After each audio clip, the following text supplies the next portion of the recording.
The Skyforks looked really good in Friday night's season opener at the Pentagon, and they won on the road Saturday night. Tonight, they were back at the Pentagon against the Memphis Hustle. And here's some of the highlights of Nevada Smith's team, who he told us before the season started he was real excited about their potential. And there's a three-pointer from the corner by Duncan Robinson, one of the two Heat two-way players that we'll see a lot of this year.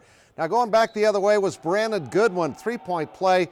He had 27 points to lead the Hustle, who led by 4 at that point. Smith a little worried, but he's got that other two-way player from the Heat, Yante Mayton, with a strong power move in the paint. He had 34 points and 12 rebounds. Now, how does Briante squeeze through here and get the shot off? I don't know, but he had 17 points, as did Boo Boo Paulo. My hero of the night, though, Duncan Robinson, the New England kid who played at Michigan. That should have been a 4-point play. Don't leave him open. Smith says he's one of the best shooters in the world.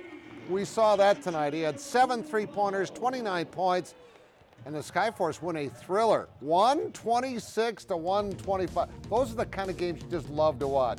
You hate it if you're the coach, because that's a lot of points to give up, and that's not the way they play in Miami. But that is an exciting game. Force now 3-0, back home again on Wednesday night. It looked like Augustana's soccer season was over Friday when they lost in the NSAC semifinals to Mankato, to the Mavericks 3-0. But at the watch party today, they got some good news. And as you can see, they were pretty excited to see that they were going to be playing Central Missouri in the regionals. That 4-1 win over Winona earlier in the week last week helped them get that news today that they advanced to the regional tournament in Bemidji as a 6th seed. They're going to have to play the 3rd seed in the tournament, but it's a team, Central Missouri, that they took to double overtime before losing earlier in the year 3-2. And again, there's your matchups. Augie with a record of 12-5-3. The Mules 16-4-1. That's Friday. The time has not been determined yet.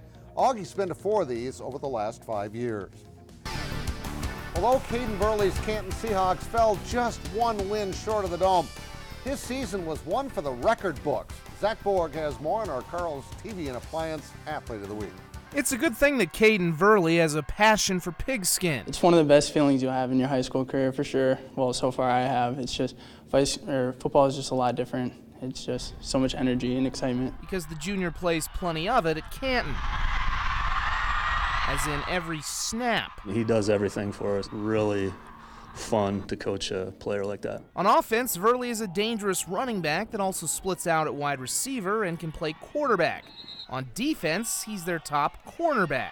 Rather than take a breather on special teams, he's the Seahawks' punter and place kicker who subsequently will drop back to return kickoffs and punts, literally playing almost every minute of every game. My adrenaline's going so much, so fast, I don't even really think about it. Until after the game, then I feel it. And Canton fans have gotten the adrenaline rush of watching him run for more than 1,000 yards and set the school's touchdown record. He's probably got the best feet I've ever coached. You know, he can make some unbelievable cuts. He's more of a leader by example, I'd say. A point guard on the Seahawk basketball team, Caden relishes sharing the wealth. I guess touchdowns are fun scoring, but I honestly have a lot more fun when my buddies score. It's just it's a lot better feeling when they score. It's just pretty cool. And they certainly feel the same way about him. Touchdown, Seahawks! Zach Borg, KDLT Sports. He's been fun to watch this year. Now, finally, the SDSU men's and women's basketball team already tipped off last week, and the teams are always excited for that first real game after weeks of practicing against each other. But practice isn't going to be so bad for the Jacks after all. They are just starting to use their brand new facility, which is attached to Frost Arena, and it even shares school history with the players. For me, it's just a huge eye-opener, and not really just for me, just for our whole program. Just going in there and seeing all the memorable things of this program, seeing Mike scoring 51 points, Nate Walter's record here, just seeing all that's honestly motivation. And I think that was the idea of this whole facility and this whole thing was to, motivate us to become better program. And ultimately, we go into the tournament and get some tournament wins. All I could do was have a smile on my face, and I couldn't wipe it off. This is just a very cool addition. The best, one of the top practice facilities, in the nation, AJ said. And Macy's always smiling. The Jackrabbits have always had a big home court advantage at Frost Arena, but that's mainly because of their great fans to have this kind of facility. Look at the wall there where they spend most of their time and also get motivated by the past success they see on the wall. That's a real plus. And that's a look at sports. We'll all be right back.